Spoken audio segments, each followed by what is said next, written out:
আসসালামু আলাইকুম এভরিওয়ান। দেশ বিদেশের সর্বশেষ স্পোর্টস আপডেট নিয়ে বিয়ন্ড বর্ডার স্পোর্টসের নিয়মিত আয়োজন স্পোর্টস বুলেটিন, পাওয়ার্ড বাই সাকুরাজারকা Japanese language and cultural centre. আর এই আপডেট নিয়ে আপনাদের সাথে আছি আমি সুমাইয়া খানম সেতুতি। চলুন দেখে নিই স্পোর্টস বুলেটিন। বাংলাদেশ এ দল এবং এইচপির দ্বিতীয় টি-20তে সুহান এবং আসিফের ব্যাটিং 168 রান তোলে বাংলাদেশ এ দল। পরে স্পিনারদের দুর্দান্ত বোলিংয়ে এইচপিকে 35 রানে হারিয়ে জয় নিশ্চিত করে টাইগাররা। এনসিএলে বরিশাল বিভাগের প্রধান কোচ হয়েছেন বাংলাদেশের সাবেক অধিনায়ক মোহাম্মদ আশরাফুল। খেলোয়াড় জীবন শেষে এটি তার প্রথম পূর্ণ দলের কোচিং দায়িত্ব। এর আগে রংপুর রাইডার্স এবং গ্লোবাল সুপার লিগের সহকারী কোচ ছিলেন তিনি। এবার তাওলু ইভেন্টের কোচ হিসেবে নিয়োগ পেয়েছেন উশুতে স্বর্ণজয়ী মেজবাউদ্দিন। রিয়াদ ইসলামিক সলিডারিটি এবং পাকিস্তানের এএস গেমসকে ঘিরে মিরপুরে শুরু হয়েছে ক্যাম্প।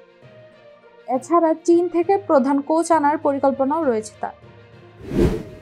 এএফসি চ্যাম্পিয়নশিপ বাছাই পর্ব খেলতে লাওসে পৌঁছেছে বাংলাদেশ অনূর্ধ্ব-20 নারী দল। আগামী 6ই আগস্ট লাওসের বিপক্ষে প্রথম ম্যাচ খেলবে তার। বিশ্ব সাঁতার চ্যাম্পিয়নশিপে নারীদের 800 মিটার ফ্রি স্টাইলে স্বর্ণ জিতেছেন কেটি লেডিকি।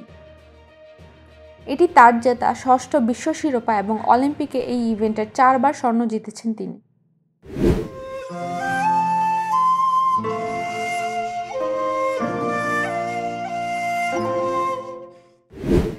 9 বছর পর টটেনহ্যাম ছাড়লেন সং হিউং-মিন, যেখানে ইউরোপা লিগ জয়সহ ক্লাবের বড় সাফল্যে নেতৃত্ব দিয়েছেন তিনি। তার বিদায়ী ম্যাচ হবে নিউক্যাসলের বিপক্ষে প্রীতি ম্যাচ, যেখানে অধিনায়ক হিসেবে খেলবেন তিনি।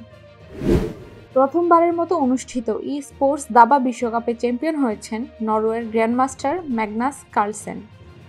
ফাইনালে আলীরেজা ফিরোজাকে হারিয়ে জয়ী হন তিনি। টাইব্রেকারে কলম্বিয়াকে 5-4 গোলে হারিয়ে কোপা আমেরিকার 9ম শিরোপা জিতেছেন ব্রাজিল নারী দল। 4-4 গোলে শেষ হওয়া ম্যাচে বদলি মার্তা করেন 2 গোল। তবে কলম্বিয়ার হোরলেনের শট মিসে শিরোপা নিশ্চিত করে ব্রাজিল। ভারত পাকিস্তান দ্বৈরথ ঘিরে বিতর্কের পর অনুমতি ছাড়া কোনো বেসরকারি লিগে পাকিস্তান নাম ব্যবহার না করার সিদ্ধান্ত নিয়েছে পিসিবি। বিনা অনুমতিতে নাম ব্যবহার করলে আইনি ব্যবস্থা নেওয়া হবে বলে জানায় বোর্ড। 14 বছর পর আবারও ভারত সফরে আসছেন লিওনেল মেসি। ডিসেম্বরে সংবর্ধনা, ফুটবল কর্মশালা এবং গোল্ড কাপ সহ নানা আয়োজনে অংশ নেবেন তিনি। এছাড়া মুম্বাইয়ের স্টেডিয়ামে একটি জমকালো অনুষ্ঠানেও উপস্থিত থাকবেন এই আর্জেন্টাইন মহাতারকা। এই ছিল আমার হাতে থাকা সর্বশেষ স্পোর্টস আপডেট। পরবর্তী স্পোর্টস আপডেট দেখার আমন্ত্রণ জানিয়ে আজকের মতো বিদায় নিচ্ছি আমি সেজুতি। বিয়ন্ড বর্ডার স্পোর্টসের সাথে থাকার জন্য আপনাদের সবাইকে ধন্যবাদ।